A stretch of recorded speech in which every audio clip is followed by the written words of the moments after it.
are more of runny nose, watery eyes. You might get some itching as well. The more severe type anaphylactic reactions, you might notice that it's hard to breathe. You're having some swelling in your tongue, your throat. Statistics show an estimated 50 million Americans suffer from some type of allergy, whether it's a seasonal allergy, skin allergy, or a food and drug allergy. That's 1 in 5 people, and studies show the number of sufferers is on the rise.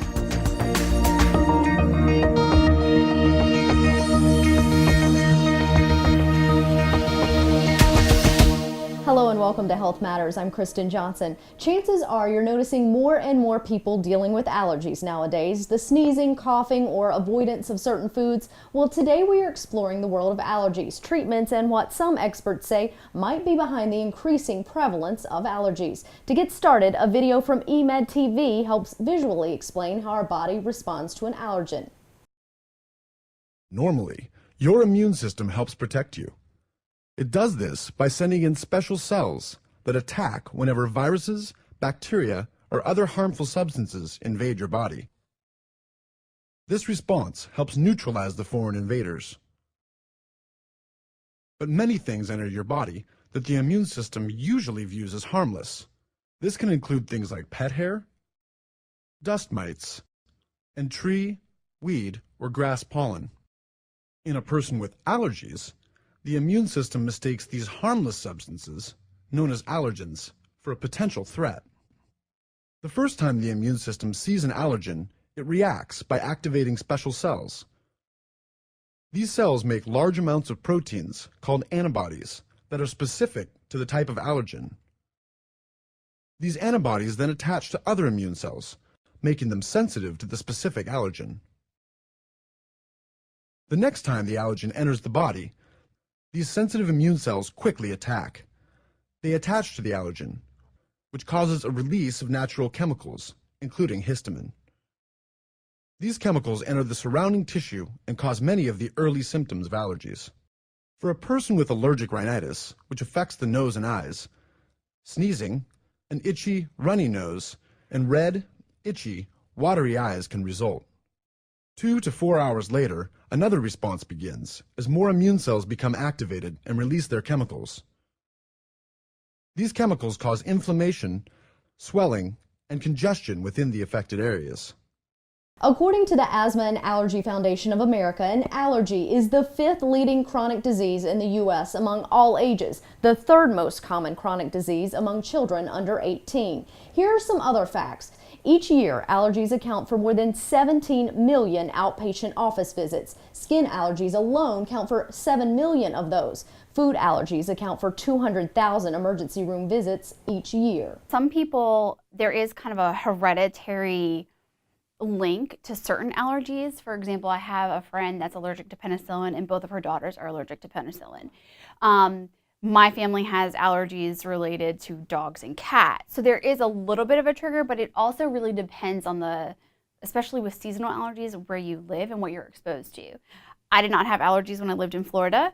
I have allergies here. So it also depends on what you're exposed to environmentally. Certain allergies and seasonally are trees and grasses in the spring, which is 4 months of the year generally in this area of the country, and then weed and ragweed in the fall, which is an additional 3 months between late August through October and a couple of hard frosts. So some people are lucky and they only have a seasonal allergy, so they get by. But we have very long seasons here for pollen, so we're way higher than the Northeast or a colder state. Perennial allergens like dust mite, mold, cat and dog can be a year-round issue, and so that can be more difficult for patients. A food allergy, once again, is an everyday event.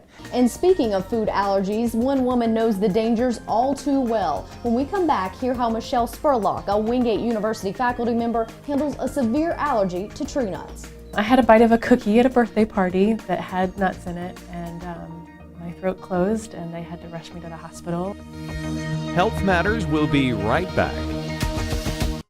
Your extraordinary future begins at Wingate University with more than 35 undergraduate majors and graduate and professional programs in the health sciences, business, and education. Wingate University's enrollment has mushroomed and construction has skyrocketed in the past 2 decades. And Wingate is the 6th best value in the South, according to U.S. News and World Report. Most importantly, Wingate graduates get jobs. They're working all over the Carolinas and the U.S. Major in a great life at Wingate University.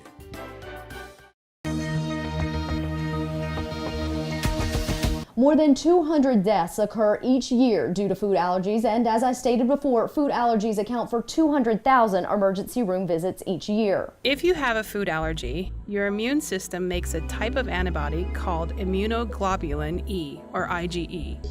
This class of antibody binds to immune cells called mast cells and basophils that circulate throughout your body.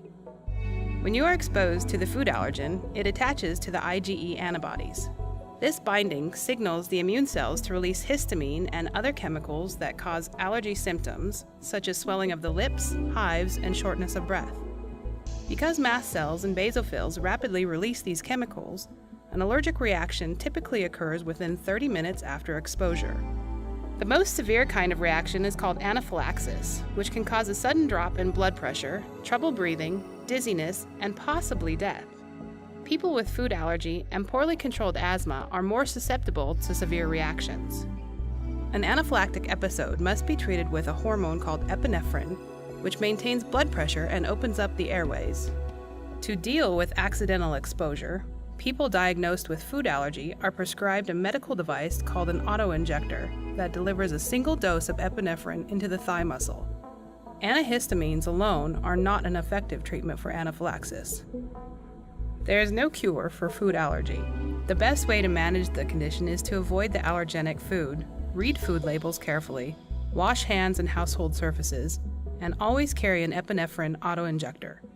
If you are accidentally exposed to a food allergen, seek medical help immediately. The National Institute of Allergy and Infectious Diseases, or NIAID, conducts and supports research to better understand, prevent, and treat food allergy. In 2010, an expert panel sponsored by NIAID issued guidelines to assist healthcare professionals in diagnosing and managing the disease. These guidelines and a summary for patients, families, and caregivers can be found on the NIAID website. When she was a junior in high school, Michelle Spurlock took one bite of a cookie at a birthday party and it almost killed her. My throat closed and they had to rush me to the hospital, and they actually had to intubate me. The feeling of being unable to breathe and the thought of dying still brings tears to Michelle Spurlock's eyes. Michelle knew early in life that she was allergic to tree nuts, but up until that time had never had a reaction that was life-threatening. My allergy is so severe that even if I don't have nuts, but I have something that has touched the same surface as nuts, so the same cooking surface, the same utensils, then I can still have a full-blown life-threatening reaction. With an allergy that severe, Michelle says her family doesn't eat out much. She does note, though, some larger chain restaurants are getting better at publishing a list of ingredients that may contain food allergens. In 2006, the Food Allergen Labeling and Consumer Protection Act mandated food labels specify if a product contains or was processed with allergens such as milk, eggs, fish, peanuts, tree nuts, wheat, and soy. And in May, Food Allergy Research and Education declared Food Allergy Action Month in efforts to raise awareness about the nearly 15 million Americans that deal with this potentially life-threatening medical condition. Going to a restaurant is meant to be special, often a celebration, like these guys here. But if you or someone you love has a food allergy, you may feel anxious about dining out. Great job, Coach. Just like on the field, teamwork is vital in the restaurant industry. Which means no one can drop the ball. That's right, and if you're managing food allergies, you're not alone. Food allergies affect 15 million Americans, including 1 in 13 children. That's why our friends at Food Allergy Research and Education want to spread the word that you can have a safe and enjoyable dining experience. You just need a game plan. It begins before you go to the restaurant, right, champ? Right, always call ahead. Sample questions, helpful tips, and an online resource center are available on FAIR's website for food allergy dining, safefair.org. There you can download a signature chef card which lists your allergies. Give it to your server to deliver to the chef. Visit safefair.org to learn more. And remember, we're all on the same team. A public service message from Food Allergy Research and Education. And there's food intolerance and there's true food allergy. Now, positive food allergy means someone who has a positive skin test or a positive blood test coupled with a real life reaction each time they contact that food. And that could be hives, lip swelling, eye swelling, tongue swelling, breathing trouble, rash, congestion. So everybody manifests their allergies slightly differently. If I have a person who's unsure and we do skin tests that are equivocal or borderline, then we can actually do food challenges in our office, which is when someone actually consumes the food in the office in a graded, titrated fashion, observed in case of reaction, and that also adds more information because you're actually watching the person physically eat that food that they were told in the past they were allergic to. I met Michelle after interviewing another Wingate professor whose office is just down the hall from hers. It's common practice for those around Michelle to know about her allergy, one, so they don't accidentally expose her to it, and two, in case she does have a reaction, they know what to do. A book bag with an EpiPen hangs on the back of her chair in her office. All you have to do is pull out this blue cap that activates the auto-injector, and then you hold it against your outside thigh, you press until you hear a clicking noise, and you hold it in place for 10 seconds. Even my 6-year-old son knows how to give me an EpiPen shot. For Michelle, it's all about avoidance. The more you get exposed to an allergen, the quicker your allergy will happen. So for instance, when I first started having trouble, I'd have several hours to kind of worry about what to do, and now the reaction takes seconds because of the repeated exposures. Coming up, the social and economic cost of allergies. Plus, while there is no cure for allergies, there are treatments and preventative measures. If your immune system goes awry, it can affect your eyesight, it can affect your brain, it can affect your heart, it can affect so many different things. More after this break. Planning your next step in life? Come complete your education in a dynamic, caring environment at Wingate University. Enrollment and construction have skyrocketed in the past 2 decades as students pursue challenging and rewarding degrees in fields like the health sciences, business, and education. U.S. News & World Report has named Wingate University the 6th best value in the South.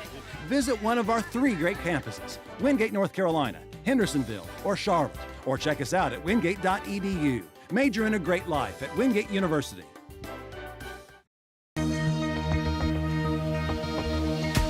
According to the Asthma and Allergy Foundation of America, the annual cost of allergies is estimated to be nearly $14.5 billion. Let's break that down. 85% is for direct costs like doctor's visits and medications. The rest, indirect costs like missed work or school. Some figures show the dollar amount for indirect costs translates to nearly 4 million missed or lost workdays each year, totaling more than $700 million in lost productivity. When it comes to methods of treatment, doctors I spoke with say education is key. This first means learning what you may be allergic to. Dr. Richard Collins, with the help of his staff from Carolina Asthma and Allergy Center, demonstrates how to find out, most commonly by doing a skin test. And then she does a grid pattern, like you're seeing her line up here. It's like a tree row, a weed row, and a grass row, just for demonstration purposes. And then she'll do the prick test for each of those. That's kind of how the technique is done. If you're allergic, it makes a wheal and a flare, just like I said, a mosquito bite or a bee sting.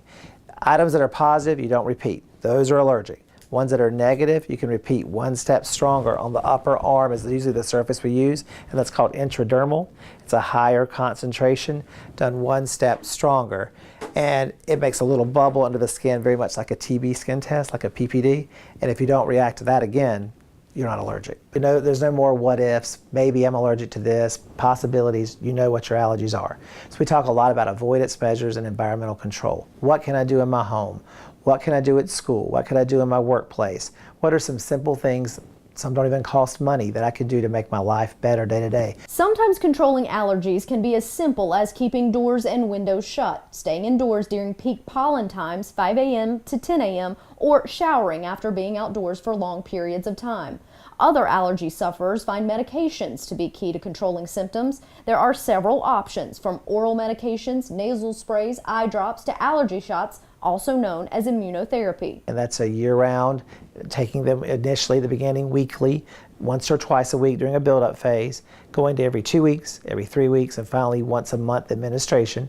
So it builds up blocking antibodies in your body to what you were allergic to. A special vaccine is created per patient based on their skin test, and that goes generally for a 4 to 5 year period, at which time you discontinue allergy shots to give protection for years to come. Recently, the FDA approved allergy tablets, one called Graztec, good for those allergic to grass in the spring, and one called Raguatec, primarily for people allergic to ragweed in the fall.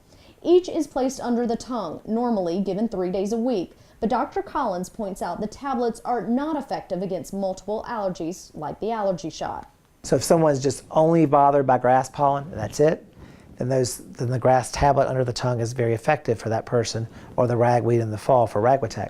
But you have to start 12 weeks before the season. So if you have to start roughly 3 months using these tablets 3 times a week under the tongue, 3 months ahead, you have to be in the doctor's office ahead of time preparing for your season. You don't start like a week before or a day before. So this is the first year the products have been out, so we're just now starting to get experience with them. Also new, allergy drops. Used under the tongue as well, not yet FDA approved, but possibly soon, drops can also be more convenient because it can be taken at home. You don't have to suffer. You don't need to suffer. There are good choices, and there are things that are right for each person. You just have to find and know with your doctor what works for you, what are you willing to do, what are you willing to take, which medicines are regular, which ones are as needed. And then the more knowledge you have, then you become a winner, because then you're an advocate for yourself. A relatively new center in Charlotte, Allergy, Asthma and Immunology Relief, is also using integrative medicine to treat allergies. Dr. Maeve O'Connor calls it the best of traditional medicine and mixing it with the evidence-based alternative methods. There are studies that have shown that hypnosis can relieve allergy symptoms. Acupuncture has been shown to decrease allergy symptoms as well as asthma. Vitamin D supplementation has been shown in good evidence-based studies to decrease atopic dermatitis symptoms in children. So if we need a medication, absolutely we need to use it. But if we can do something more natural to relieve symptoms, why wouldn't we do that? Cheaper, fewer side effects, and patients really appreciate that, especially when you're dealing with children. Next, experts talk possible reasons behind the rise of allergy sufferers. I think allergies are definitely very much on the rise for several reasons. I personally think that's due to our own lifestyle. More after this break. What is Wingate? A thriving university nestled in a quiet community near Charlotte. Named 6th best value in the South by U.S. News & World Report. Leading the way in the health sciences with pharmacy, PA studies, and nursing. What is Wingate? Big enough to offer 22 NCAA sports. Small enough to attract the best and brightest in the world. What is Wingate? Wingate is you. Wingate University. Major in a great life.